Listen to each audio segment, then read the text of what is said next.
Guys, I'm actually going to be in with a Komodo dragon, and I'm going to feed him, so this is amazing. Hey, bud, are you hungry? Look at you. Komodos are known for gorging themselves. Look at that. That is sick. You think you know monitors, but when you look up close at the face of a Komodo dragon, it really is unique. This is awesome, guys. You got to understand. Hey everybody, we're hanging out here at Crocodile Encounter. I almost had a brain fart there. But we're not going to be hanging out with crocodiles today. We're going to be hanging out with Komodo dragons. And this is an off-exhibit area that Chris has because they're trying to grow these animals out, and they're going to be investing a whole lot of their resources in creating a very large indoor-outdoor enclosure for these animals. I'm excited. You guys know I love monitor lizards. Slinky is about the closest thing I'll probably have to a Komodo dragon at the moment, unless I buy a couple more acres of land and get my class 1 and a zoo wants to part with some Komodo dragons. That's the hardest part, is actually acquiring the animals. Yeah. So what do you want me to do? How do you want me to behave? Tell me. We're going to go in there, and then so what's going to happen is we're just going to give him a little treat today, and so he's going to come right to you. Okay. So he's sitting, he's warm right now, so he'll probably, you're new to him, so we'll have to see how it works, but he may run up you. So, okay. You know, just relax, allow him to do his thing. Yeah, but I'm going to let you, we're going to feed him, just like I said, treat some chicken legs today. Okay. You're just going to hold him, he's going to come and take him right from you. All right, sounds good, man. We're going to do this. This is a lot of fun, man. You're going to hold it for him? Yeah, someone has to hold me, hold the chicken thing. All right, and so we've got Wyatt and Zayden. Yes, Such sir. a cool name, man. That's I got a weird name. You got a different name. Kenan. Wyatt here. He needs a cowboy hat and a sheriff's hat. All right, here we go. We're gonna come on in. I'm gonna let him get. Oh, guys. I'm actually gonna be in with a Komodo dragon, and I'm gonna feed him. So this is amazing. Hey, bud, are you hungry? Look at you. Are you hungry? So initially, Chris, he is not sure who I am. Whole new smells. You get a little closer to him. All right. Look at this, bud. He's going to go. Here he Yeah, his tongue's flicking. That's all we need. Oh, he's smart. He goes with the small end first. That's awesome. Now he knows. Give him another one. He'll eat that whole bowl. He'll eat this whole bowl. Without any issue. That's awesome, man. That's monitors. And Komodos are known for gorging themselves. Look at that. Oh, he's a smart lizard, man. So how long have you had him? He's been with us about a year now. And how big was he when you guys attained him? He was just over a foot. Probably. Just over a foot. Yeah, he was little. Wow, you looking for more, bud? That's fine. I got you, man. Oh, these hemostats are always lock on me. Look at that. There you go, bud. You got it? That is sick. I've never, dude, Crocodile Encounters. Chris, I can't thank you enough just to have this interaction with a Komodo and to kind of get experience. You know, the thing you notice, you think you know monitors, right? You think you know monitors, but when you look up close at the face of a Komodo dragon, it really is unique amongst the monitors. It's got a broader snout. And you don't want to get bit by. I'm just trying to let him. There you go, buddy. Chris, this is insane. Look at him, man. One more to go. Okay, I don't want it to end. I love that he eats it from the narrow side. Come here, you want one more? Here, let me get down, buddy. Let me get down. There you go. Go ahead. It doesn't have to. Oh, wow. He's slowing down. This is cool, though, man. Let's see. Yep. That's all right, but he's beautiful. Yeah, he's a good-looking animal. They're pretty when they're young, and as they get older, they kind of their gold kind of spreads out on them. Yep. They get a little. I think he's gonna keep that gold. He looks like he's holding it pretty good. Stay gold, pony boy. He might fill because he just ate some goat like 2 days ago. Oh, he ate some goat. You know, there's been a lot of videos on social media of adults eating baby goats that people have been posting, you know. It's hard to not feel bad for the baby goat, but it is what they eat out there. And deer, and he's going to go for it, I think. Let's see.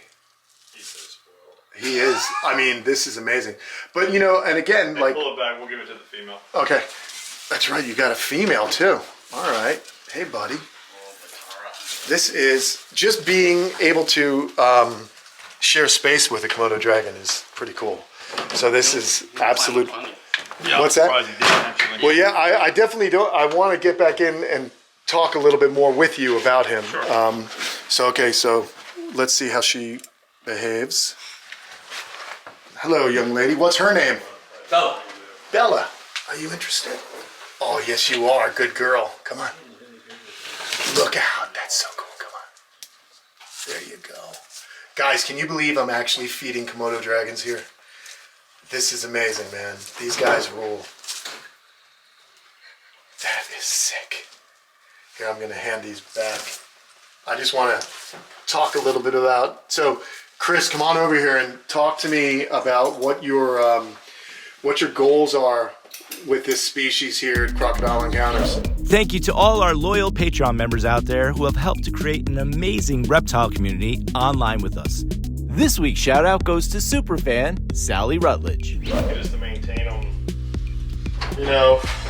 long term well.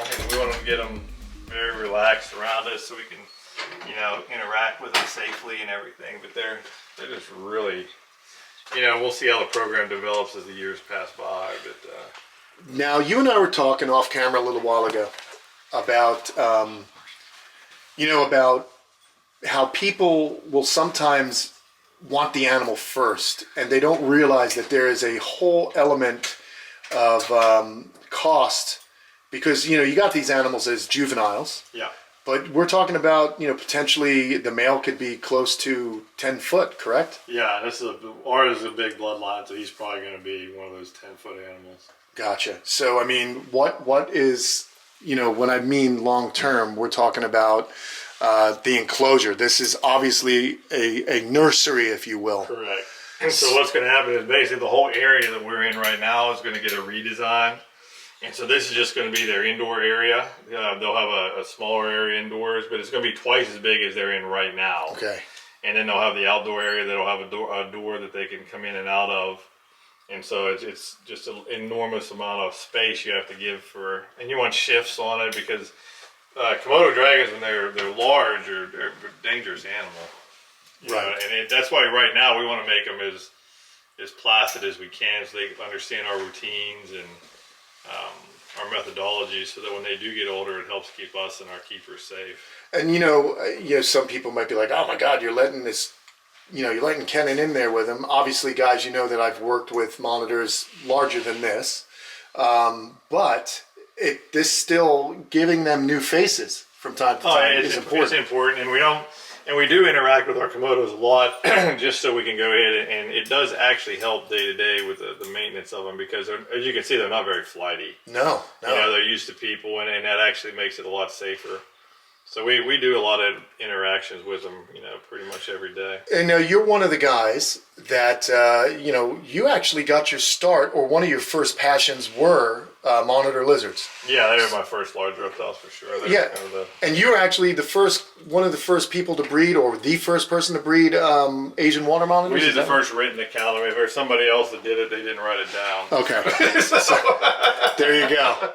That's so cool. Now, what have you noticed about, when you work with, say, large water monitors, what are some of the differences you're noticing working with the Komodo dragons? Is there anything in particular you can think of? Komodos, at least from my experience, and obviously it's been a year's worth of experiences, are so much bolder. This is an animal that he's the alpha where he's from. He just doesn't have a lot of fear, period. Okay. And so their mentality is just very different. What would you and what would you like me to do now? Am I okay to just let her She may invest? climb up on you. Okay. They're both pretty friendly. They're both pretty friendly? Yeah. All right. So that's fine. I mean, if she chooses to become friends with me, I'm happy. Yeah, everything they do, we let them do. We don't we don't pick them up or anything like that. So if they want to go ahead and climb on you, they can climb on you. Under their term. Under their terms, yeah. yeah. It's funny. Everyone always asks me, "How did you tame Slinky?" I said, "I didn't." Yeah, that's exactly. Yeah. We see that a lot of times. You go to monitor groups and they'll sit there and say, "Oh, I want to. When can I start handling?" And that we don't ever take that stance. It's always just from the day-to-day interaction with the animal, and then they come on there when they want to. Right. They tame themselves, and I think part of the thing that I've noticed with monitors is that if you can make an enclosure large enough that you can sit in and become part of that enclosure, they at a certain size they tend to become, like you said, confident. Yeah. They're confident of themselves, and then they're able to just like, like look at her, like right now, she's curious. She's like, who are you? There's new, so I have a leather jacket on. Maybe it smells different. The hat smells different. But she's just, this is not a nervous animal. No. Not at all. I was going to see a guitar here in a second. Oh, is he coming around?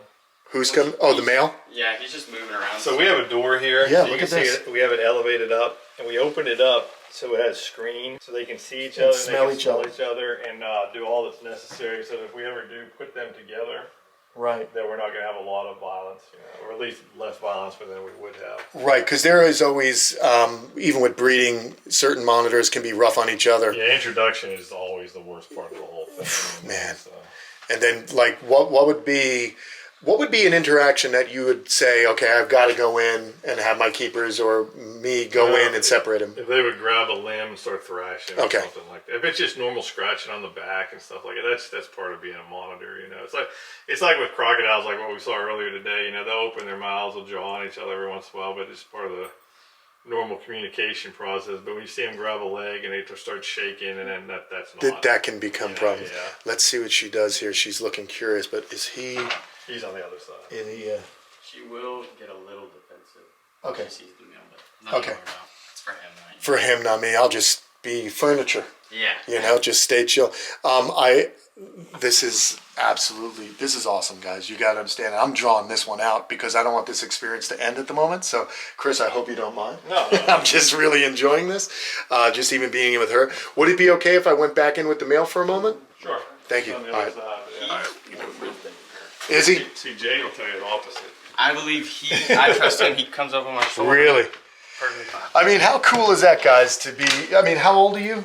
19. 19 years old. You're getting an opportunity to work with these animals at a young age. And, I mean, how cool would that be? A lot of people ask me, how do I get a job with animals? How did you come to work here? So actually, my little brother is friends with his son. Baseball team. Yeah. But I've been wanting there to you come go. out here since I've been in high school. And I sit with his parents all the time. Yeah. Oh, well, there you go. You gotta have an in. That's what he says.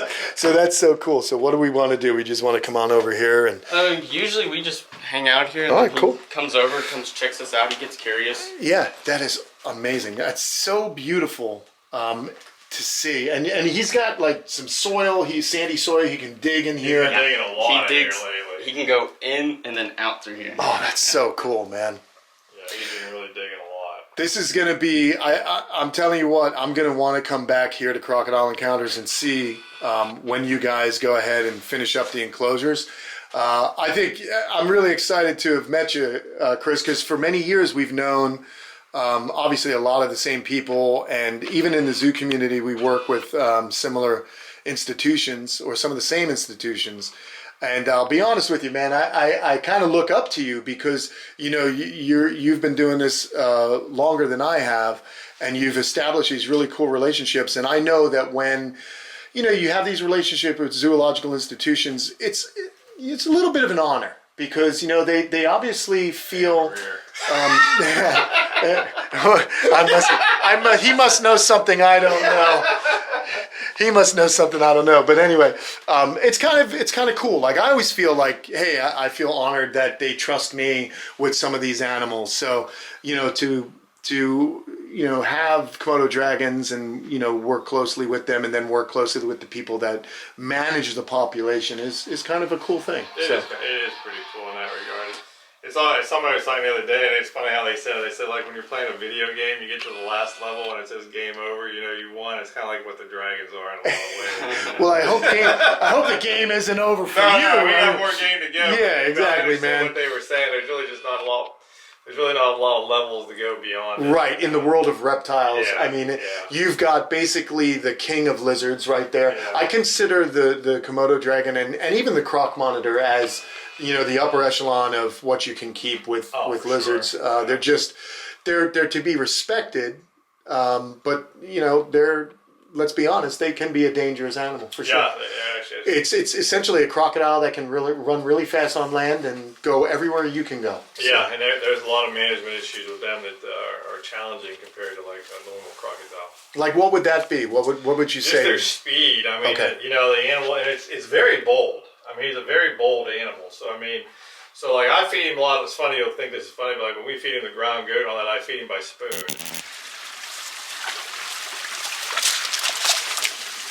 Oh, he's no Komodo dragon, but he is still awesome, man. It's good old Slinky. I'm back here at home. And how about that, huh? Getting to spend some time with a Komodo dragon in its enclosure. Crocodile Encounters was awesome. I loved meeting Chris Dieter. So much knowledge. And it's really a testament to what he's doing out there in Texas to be able to keep the king of lizards. I can't wait to watch those two grow up to see what they become. And who knows, guys, maybe one day here at the camp, Slinky might have a Komodo dragon friend to look at. Who knows? I don't know. We got to get more land if I want to have one. But anyhow, guys, I hope you enjoyed today's video. It was so much fun to be out there in Texas. And guess what? There's going to be more videos from Texas coming up. So be on the lookout. Don't forget to like and subscribe. And Slinky and I will see you guys on the next video.